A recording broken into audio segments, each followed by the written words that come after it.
Picture this.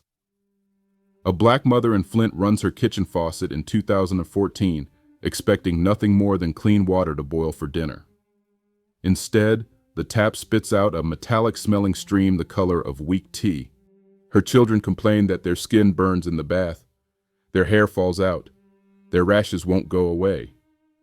And when she goes to the city, the state, the very officials whose salaries her taxes pay, she hears the same thing over and over. The water is safe. Only later does she discover the truth that officials knew about the lead, the corrosion, the poison, and said nothing. Because the truth has never been about safety. It has always been about race. Today on Scope News, we are exposing something America never meant for black people to uncover. The poisoning of black cities did not start with Flint. The disaster in Jackson was not a coincidence. The crumbling water systems in St. Louis, Baltimore, Chicago, Cleveland, Newark, none of these were random failures. When you follow the pipes, you find a map of America's original sin. This is the dark reason black people cannot trust tap water, but white people still can. Long before anyone heard of lead lines or contaminated distribution systems, the United States had already built a two-tier water system. When Jim Crow laws took over the South after Reconstruction, they didn't just segregate schools and buses, they segregated water itself. Colored only and whites only signs weren't limited to fountains and train stations and courthouse lawns. Entire plumbing codes were written to keep black households on inferior lines, with cheaper materials, lower quality pumps, and less frequent repairs. In many cities, black neighborhoods were connected directly to surface water or outdated mains, while white neighborhoods received the newer, well-maintained supplies. Some southern towns even passed municipal ordinances requiring black families to share community pumps, while white families had indoor taps decades earlier. The physical segregation of water was enforced so deeply that when the Supreme Court struck down public segregation, the pipes themselves remained segregated. They were never removed. Nobody replaced them. Those old Jim Crow lines stayed exactly where they were, beneath black neighborhoods. Buried, quiet, forgotten by everyone except the people forced to drink from them. Fast forward to the late 20th century. The EPA was created in 1970, supposedly to protect all Americans from environmental harm. But the agency's own history shows that toxic sites, hazardous industries, and failing infrastructure were overwhelmingly allowed to cluster in black communities. In 1987, a landmark study from the United Church of Christ revealed the pattern. Race, not income, not geography, was the #1 predictor of toxic waste placement in America. That study was updated decades later, and the pattern had actually gotten worse. Environmental racism wasn't a glitch in the system. It was the system. Flint was treated as a shock to the nation, but to black America, it was déjà vu.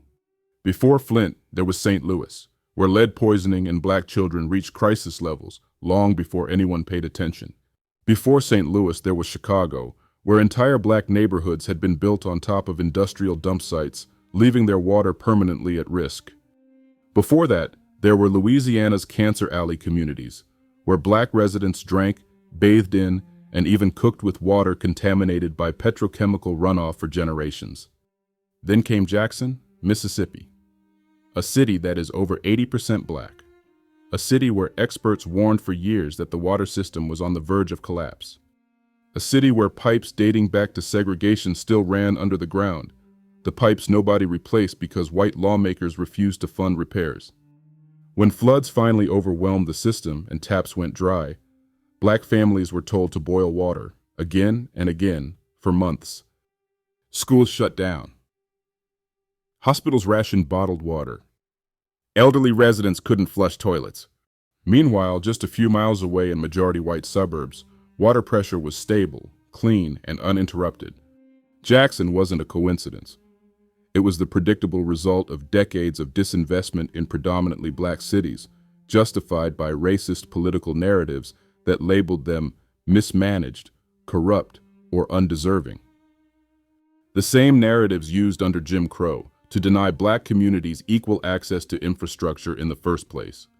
Even today, the EPA issues violations to majority black areas at a higher rate than white ones, but enforcement, actual fines, actual fixes, lags behind when the victims are black. And when black cities ask for help, Congress drags its feet.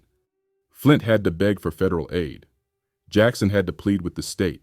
St. Louis families had to sue for their children to be tested. Here's the dark truth.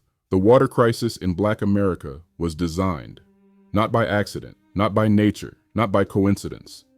It was designed through segregated pipes, racist municipal planning, discriminatory zoning, and decades of federal neglect. Black people were told to drink from poison fountains under Jim Crow, and they are still being told to trust poison taps today. And white people? They drink from newer systems, better funded systems, systems that get replaced before they fail. Systems protected by lawmakers who see their neighborhoods, not black neighborhoods, as worth saving. So when someone asks why black people hesitate to drink tap water, why they buy filters, why they load cases of bottled water into their carts, why they don't trust the promises of city officials or the reports from federal agencies, remind them, history is not in the past, it is running through the pipes. Because Flint wasn't an accident, Jackson wasn't a coincidence. And the Jim Crow plumbing codes that segregated America's water were never truly dismantled. The only difference today is the signage disappeared, but the system never did. Scope News tells the truth. Here are the facts. This report draws from documented histories of Jim Crow-era municipal plumbing laws, federal environmental studies like the 1987 and 2007 UCC Toxic Wastes and Race reports, EPA violation archives involving majority black census tracts, investigative journalism surrounding the Flint and Jackson crises, and decades of research into infrastructure inequality in cities like St. Louis, Chicago, Detroit, and New Orleans. Special acknowledgement to public health historians, civil rights researchers, and environmental justice scholars whose work exposes how America's water systems were built on racial lines that still determine who gets clean water and who doesn't. Legal disclaimer: this content is for educational, informational, and entertainment purposes. Viewer discretion is advised. Scope News aims to reflect historical events accurately based on available documentation, public records, and credible analysis. Some details may be subject to limitations in surviving records or reporting. This report discusses systemic racism, environmental injustice, and government negligence that may be disturbing to some audiences. Thank you for watching Scope News.